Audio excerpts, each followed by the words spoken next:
Blessed Sunday, everyone. Today, I'd like to share a Bible verse in three languages: Burmese, Karen, and English. And I will display this passage on the screen in front of you so you can read it. We can find these verses in James chapter 2, verse 36. As the body without the spirit is dead, so faith without deeds is dead. ဒီဇင်ဘာလေးကိုဘယ်နေရာမှာတွေ့နိုင်မလဲဆိုလို့ရှိရင်ယာကုပ်အခန်းကြီးနဲ့အပိုင်းငယ်26ဝိညာဉ်နှင့်ကင်းသောကိုယ်သည်အသေးဖြစ်တဲ့ကဲ့သို့အကျင့်နှင့်ကင်းသောယုံကြည်ခြင်းသည်အသေးဖြစ်၏理想是在破译不起的吧？配雅各生的其实不其实，而个你雅各都把到当年没打的一多年，咱那都把到咱妈的怕，没打的这个的年多了。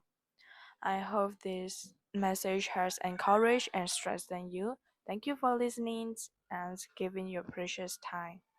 We will meet next Sundays.